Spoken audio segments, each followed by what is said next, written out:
In the mornings, the sun came into our house like it was sneaking in to play with me. It touched my face first, before Bahati's or Mama's, and that made me feel special. I always woke up before everyone, but I pretended to be asleep so I could listen to Bahati humming. She hummed every morning. Sometimes it sounded like a happy bird, sometimes like a sleepy one. She sat in front of a little mirror on the wall and braided her hair slowly, like she was weaving a secret. I crawled out of my blanket and whispered, "Bahati, sing the song again." She looked at me in the mirror and made a funny face. "Akonkwa, do you think I'm your radio?" "No," I said. "You're better." She tried not to smile, but her mouth did it anyway. From the kitchen, I smelled smoke and warm something. Then Mama called, her voice soft from the kitchen. "Akonkwa, come wash your face. You slept like a cat in the sun." "I'm not a cat," I told her when I walked in. "I'm a girl waiting for Christmas." Mama laughed, and her laugh filled the whole room. "Waiting? Christmas is far, very far away." I shook my head. "We should start preparing." "What does preparing mean?" Bahati asked, leaning on the door. "It means eating bananas while we wait." Mama dropped the spoon. This girl. Last time you prepared like that, you finished all the bananas before Christmas even came." I put my hands behind my back. I was hungry. Mama kissed my forehead. "You're always hungry." The door opened loud, and Papa came in with 2 warm breads in his hands. I ran to him, and he picked me up so fast the room turned upside down. "My star," he laughed. "Who is making noise without me?" "Me," I said proudly. "We're talking about Christmas." Papa gasped like I told him the sky fell. "Christmas? Already? But I haven't even practiced my dancing." Bahati groaned. "Papa, please. When you dance, even the goats run away." Papa put his hand on his heart. "Me? A whole dancer of Goma." Mama laughed so hard she had to hold the table. And for a moment everything felt warm and safe and perfect. Then, that evening, the first loud boom came from far away. It sounded like the sky was breaking. I didn't understand it. But Mama and Papa did. Papa picked me up and held me close, and Mama stopped smiling, and Bahati's humming stopped too. I didn't know it then. But that was the last morning that felt like magic. The next morning, the sun didn't look the same. It came up red. Not the soft, warm red of Mama's scarf, but a hot, angry red, like it had been crying fire. I didn't like it. People were running outside. Mama kept opening and closing the door, her eyebrows squeezed tight like she was fighting with them. Bahati sat on the chair but she wasn't humming. She just held her knees and rocked a little. "Why is everyone running?" I asked. Mama didn't answer. She only said, "Akonkwa, come here. Stay close to me." Then another loud boom shook the windows. I screamed and covered my ears. Bahati grabbed me fast. It's okay," she whispered, but her voice was shaking too. I looked at Papa. He wasn't laughing today. He looked like he was listening to something far away. Then he knelt down and held my shoulders. "My star," he said softly, "we have to go. Just for a little while. Mama will take you and your sister." "Where are you going?" I asked. He smiled, but it wasn't his normal smile. "I need to help people. Mzee Kato, the neighbors, they need me." "No," I said, grabbing his shirt. "Come with us." He wiped my tears with his thumb. "I will follow you. I promise. You know your papa never breaks promises." Mama was already tying clothes in a big cloth bundle. She moved so fast, faster than I had ever seen. "Bahati, take your sister's hand." Don't leave it. We stepped outside. The air was full of smoke. Not cooking smoke, this smoke smelled like burning metal and fear. People were shouting. Children crying. Doors slamming. Pots dropping. Some people were barefoot.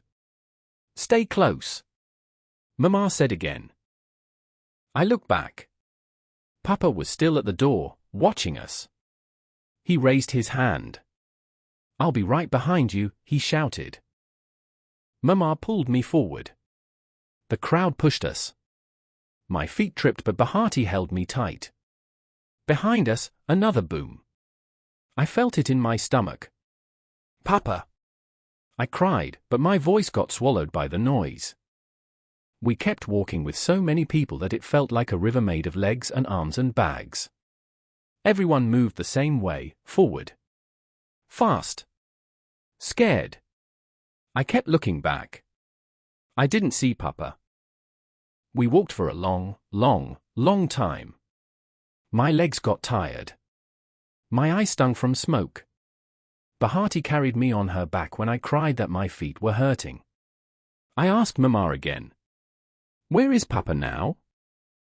In front, she said quickly. Maybe he passed us. Maybe he is waiting at the camp.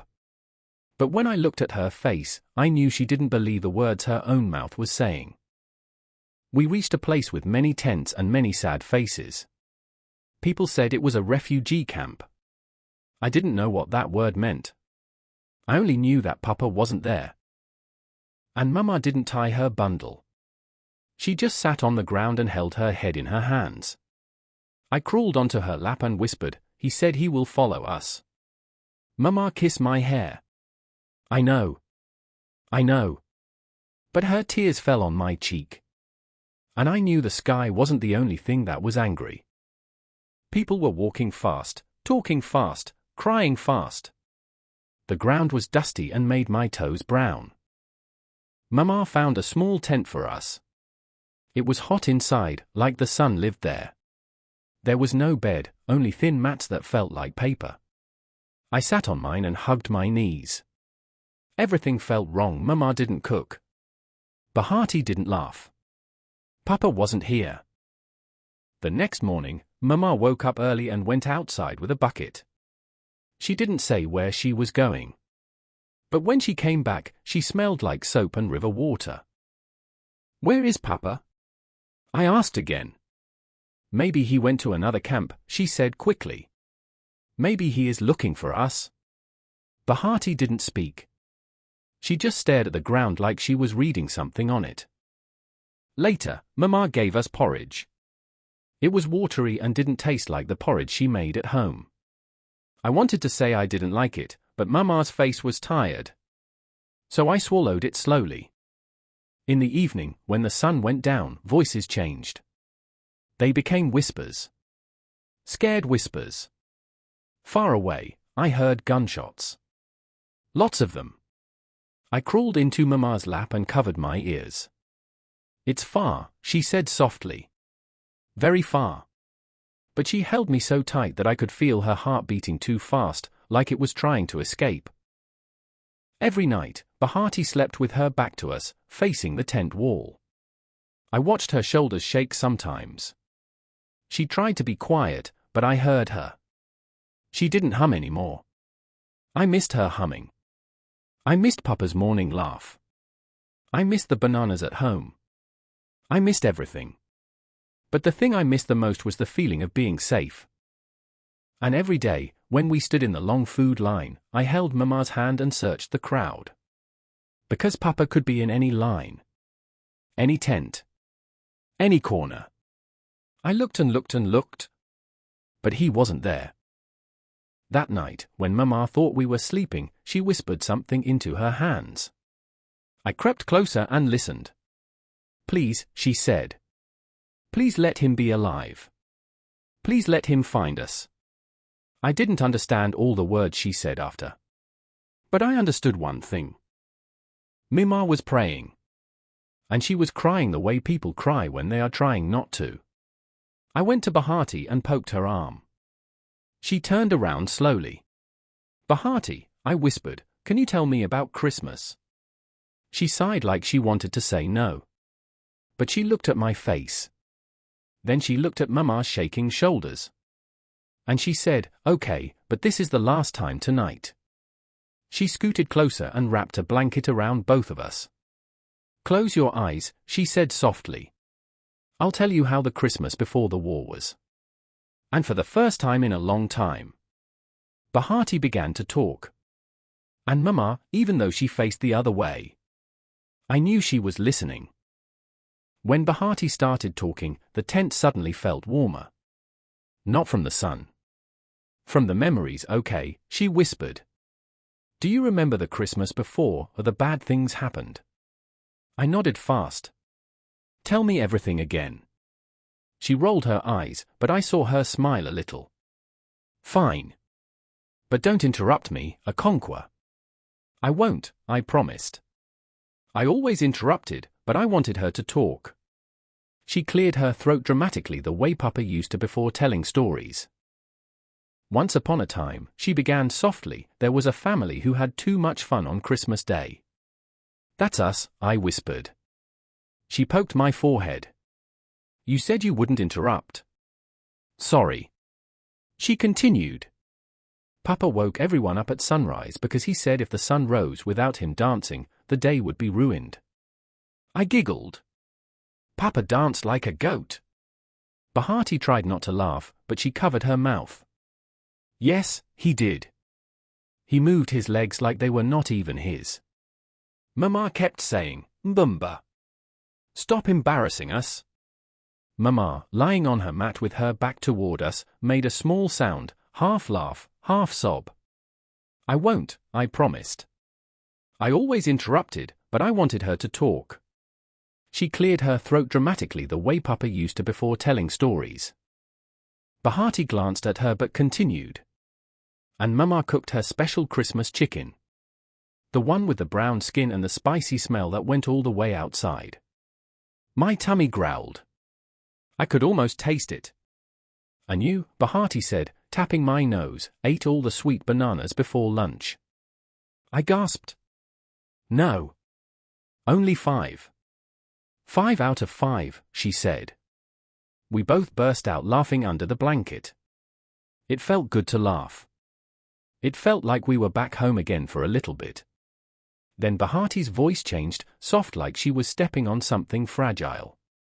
You remember how Papa carried you on his shoulders? Higher than everyone. Her voice trembled. You were so happy you almost touched the sky. I miss Papa, I whispered. Bahati blinked fast. I know. I heard Mama sniff quietly. I knew she was crying, but she didn't want us to see. Bahati went on, but slower now. That night, after dinner, Papa sat outside with us and told us stories about when he was a boy. How he used to make little drums out of tins. How he made a kite from banana leaves. I smiled. Papa said one day he would make me my own kite. Bahati nodded, but her eyes got shiny. He will. When he finds us. I looked at the tent door, imagining Papa walking in with a big kite in his hands. Do you think he knows we're here? I asked. I think, Bahati swallowed hard. I think Papa will search everywhere. Mama whispered something, her voice tiny. A mother knows a father's love. He won't give up. The blanket suddenly felt too warm, like all our sadness was hiding inside it with us. I touched Bahati's cheek. She was crying silently. Why are you crying? I whispered. She wiped her face quickly. I'm not.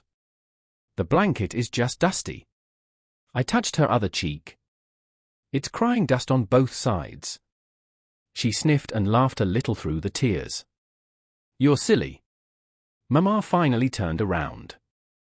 Her eyes were red in the dark tent, but she forced a smile. Come here, both of you. We crawled into her arms. She held us tightly, like she was afraid we might disappear too. Outside, I heard more booms. Far ones. Ugly ones. but inside Mama's arms, listening to Bahati's Christmas stories. I felt safe for a few minutes. Just a few. And that was enough for that night. Days passed like slow, tired turtles. Every morning, Mama woke us early to stand in the long food line. The line was always so long that it felt like it reached the sky. People didn't talk much. Some just stared at the ground. Some stared at nothing. I held Mama's hand and looked everywhere.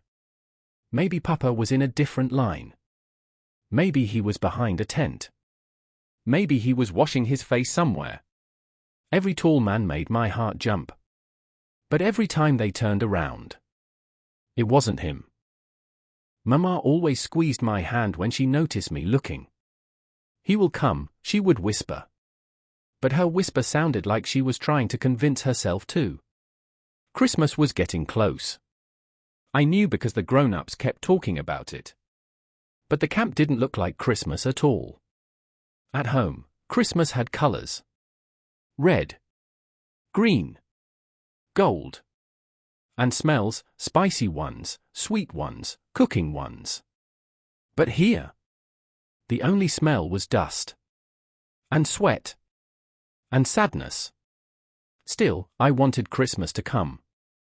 Because Papa had promised. "I will follow you." I kept that promise inside my heart like a treasure. One afternoon, I found a stick and started drawing in the dirt. I made a small tree with zigzag lines. "Bahati!" I called. "Look! Our Christmas tree!" She came slowly, her face tired. When she saw my drawing, her eyebrows lifted a little. "And this," I said proudly, placing a tiny white pebble on top, "is the star." She knelt beside me. "Why is your tree so small?" "So, Papa can see it easily," I said simply. Bahati pressed her lips together. I didn't know why she did that. Soon Mama came and sat on the ground with us. Her eyes looked softer today, like she had cried earlier but was done for now. "What are you two making?" she asked. "A Christmas tree," I said. Mama touched the stick-drawn tree gently, like it was a real one. "It's beautiful," she whispered. We sat there together, the three of us. The sun was warm. The dust wasn't bothering me so much. Bahati leaned her head on Mama's shoulder. I leaned on Mama's other side. And for a moment, the camp didn't feel so scary. That night, I crawled under Bahati's blanket again. "Tell me another Christmas story." "I told you all of them already," she sighed. "No." I shook my head fast. "Tell me the one about the chicken again. The one that smelled like heaven." She rolled her eyes like always, then pulled the blanket over both of us. "Fine. But after this, you sleep." She told the whole story again. And again I laughed. And again she laughed too. Until she didn't. Her voice got softer. Then it broke in the middle like a stick. I hugged her tight. "Don't cry," I whispered. "Papa will bring the chicken next time." She let out a little sob and pressed her face into my hair. "I hope so," she whispered. Mama lay behind us, pretending to sleep. But I heard the tiny shaking of her breath. Everyone was waiting. Everyone was hoping. But no one said it out loud. We were all waiting for Papa. And for Christmas. I didn't know which one would come first.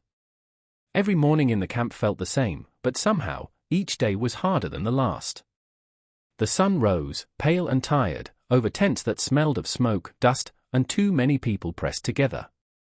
Lines of mothers and children stretched across the dirt, waiting for small portions of food, sorghum porridge, a few beans, a piece of bread so small it felt like a crumb in my hand. I clutched Bahati's hand tightly as we joined the line. My stomach grumbled, and I imagined Papa spinning in the kitchen, holding a banana in one hand and laughing. That memory made the hunger sharper somehow, because it reminded me of everything I had lost.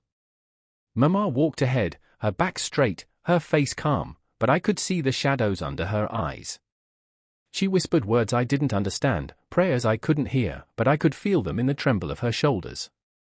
Sometimes she would stop and crouch, whispering into her hands, and I knew she was praying for Papa. "Do you think he's looking for us?" I whispered to Bahati as we walked. She didn't answer at first. Her hands were shaking, and she looked at the ground. Finally, she said, "I think. I hope so. Papa is strong. He will find us." But even I could hear the doubt in her voice. And I didn't want to be like that, I couldn't. Not when I still had hope. Inside the tent, life was crowded and noisy. Children cried in their sleep. Some were hungry. Some were scared. Some had no one to hold them. I pressed myself close to Bahati, letting her warmth remind me of home. I imagined Mama humming in the kitchen again, her voice soft and steady, and it made the tent feel a little less cold. At night, after the lines, after the hunger, after the smoke, I crawled under the thin blanket beside Bahati. "Tell me the story," I begged. She sighed. "Akonkwa. I don't know if it will make you feel better." "Please," I whispered. "I need it. I need Papa." And she began. She told me about the Christmas bee. Even in the camp, even when my belly ached and my heart ached, I still believed. I believed that Papa's promise was real. I believed in the Christmas stories. I believed that love could survive hunger, fear, and war. I pressed my hands together, tiny fists of hope. "Papa will come," I whispered to the darkness. "I know he will." And even as the wind shook the tent, even as other children cried, even as the world outside seemed full of smoke and noise, a little spark of warmth glowed in my heart. I didn't have gifts. I didn't have music or a feast. But I had stories. I had Bahati. I had Mama. I had hope. And for me, that was enough to survive. The camp was quieter than usual. The wind moved softly through the tents, and the smoke from small fires curled lazily into the sky. Even the children seemed to pause their crying for a moment, as if they, too, were waiting for something impossible. Mama held my hand tightly as we walked toward the center of the camp. Families gathered there, humming old Christmas carols, their voices trembling but determined. I could see their eyes shining in the dim light, each face carrying a story of loss, fear, and yet, hope. I looked up at Bahati. "Do you think Papa will come?" My voice was barely a whisper, but it felt like the most important question in the world. She hesitated, biting her lip. Her hand shook slightly, but she tried to smile. I don't know, Akonkwa. But maybe tonight something good will happen." The words gave me courage. I clutched Mama's hand and imagined Papa walking through the camp gates, tired and dusty but smiling, holding a bundle of gifts for us that I could only dream about. As we approached the small gathering, Mama whispered to me, "Even if he does not come, we have each other. That is the real gift." Her voice trembled, but she held her chin high, showing strength she did not feel. I nodded, feeling my chest tighten with a mix of fear and hope. I looked around and saw the faces of others. The figure moved closer, and the firelight caught a familiar shape. A tall man, with tired eyes and a dusty face, but his smile was unmistakable. "Papa." I couldn't breathe. I wanted to run, to fly, to scream, but my legs were frozen. Papa's eyes met mine, and the world narrowed until nothing else existed. He was real. He was alive. "Noella. Bahati. Akonkwa." His voice cracked with relief as he dropped his burdens and lifted me into his arms. I clung to him, feeling the warmth of his body, the rhythm of his heartbeat, and the reality of his promise kept. Mama and Bahati rushed forward, tears streaming down their faces. Mama hugged Papa so tight that I thought he might disappear into her arms. Bahati buried her face in his chest, and for the first time in weeks, I felt our little family whole again. The camp around us faded. The wind, the smoke, the hunger, all of it disappeared for a moment. All that mattered was that Papa was here, and we were together. That night, I learned that miracles could come not in gifts or feasts, but in the return of love, in the keeping of promises, in the beating of a father's heart against his daughters. I pressed my face against Papa's chest and whispered, "I knew you would come." And for the first time since the war began, I believed that everything would be okay. I woke to the sound of birds singing, soft, tentative, like they were checking to see if the world was safe again. The sun was pale but warm, spilling through the flap of the tent. For a moment, I couldn't remember where I was. Then I felt it, the arms around me. "Papa." "Good morning, little star," he whispered, his voice low and tired but full of love. I scrambled into his arms, laughing and crying at the same time. "Papa! You came! You came!" I pinched myself, thinking I was asleep and dreaming. Mama and Bahati rushed to join us. Mama's hands were shaking as she brushed my hair back from my forehead, tears glistening in her eyes. Bahati's arms. "I can't believe you walked all this way," Mama whispered, brushing her fingers over his face. We thought we'd lost you." Papa shook his head. "Never. Never, my little stars. I promised, didn't I? And promises are meant to be kept." Bahati leaned against him, smiling through tears. "I was so scared, Papa. So scared." "You don't have to be scared anymore," he said, stroking her hair gently. "We're together now. That's all that matters." I looked around the camp, at the other children and families trying to make their own little celebrations, and I realized something. Christmas isn't about gifts or feasts or decorations. It's about love. It's about holding each other when the world is loud and scary. It's about believing in the impossible, even when it seems the sky has fallen. Mama held my hand, Bahati's hand, and Papa's hand, and together we formed a small circle, our own little world of warmth. I felt the tears on my cheeks, but they weren't only sadness, they were joy, relief, and a kind of magic I had never known before. That morning, we ate our small meal together, laughing, sharing stories, and imagining all the Christmases we would have again. And I realized something that I would never forget: hope can survive anything, even war, even hunger, even fear. And miracles do happen. I looked up at Papa and whispered, "Thank you for coming." He smiled, his eyes soft and shining. "Thank you for believing," he said. And for the first time in a long time, I believed that everything would be okay. The morning sun peeked through the tent flaps, painting the dirt floor gold. I woke to the smell of something warm and sweet. Mama had managed to cook a little breakfast for us, some porridge with a few bananas she had saved, and a small piece of bread. It wasn't much, but my stomach rumbled anyway, and I felt my heart swell with happiness. "Wake up, little star," Mama whispered, brushing my hair back. Her eyes were tired, but they shone in a way that made me feel safe. Bahati was already awake, sitting by the tent flap, her arms wrapped around her knees. She looked at me and smiled, small and shy. "Merry Christmas, Akonkwa," she said softly.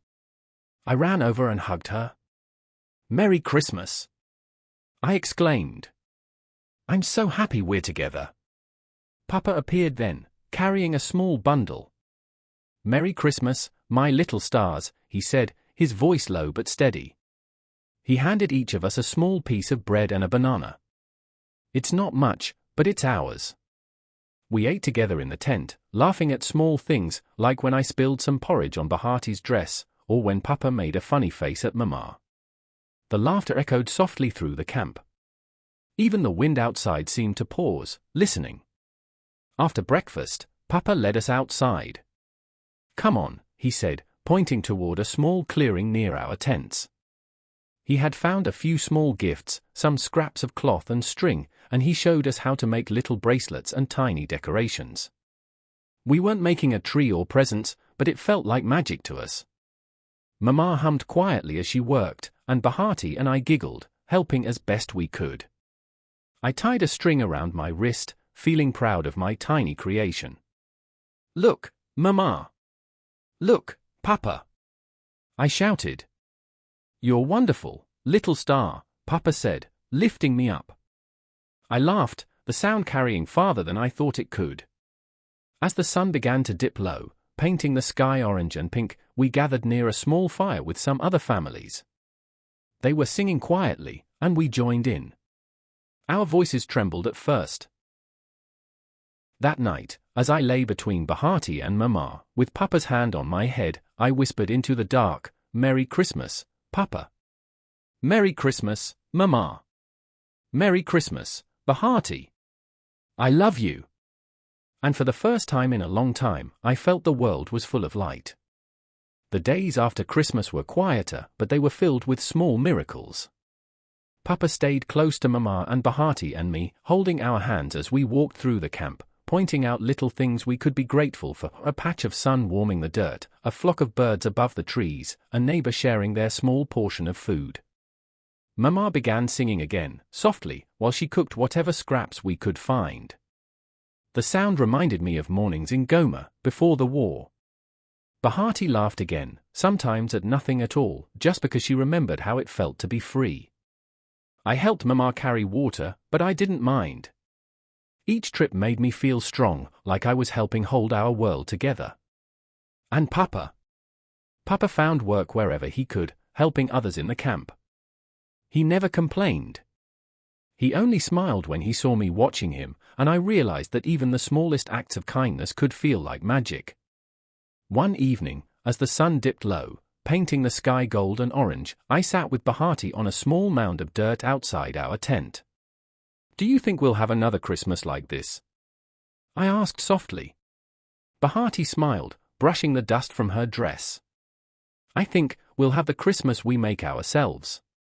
Every year. Even if it's small, even if it's not perfect, we'll have it. And maybe that's better than any big feast." I nodded. I thought of Papa spinning in the kitchen, Mama laughing, and the warmth of our little family. "I like that," I said. Mama called us inside, her voice soft but firm. She had cooked a small meal for all of us, nothing fancy, but to me it felt like a feast. As we sat together, holding hands, I realized something very important: love is stronger than fear, stronger than hunger. That night, as I lay between Bahati and Mama, with Papa's arm around us, I whispered softly to the darkness, "We'll be okay." And for the first time in a long time, I knew it was true. Outside, the wind moved through the camp, carrying the smell of smoke and dust, but also carrying something new: hope. And I knew, in my small heart, that Christmas was not just a day. It was love, courage, and togetherness. It was the promise that even in the hardest times, miracles could happen. And in the heart of the Congo, our little family was alive, whole, and ready to begin again.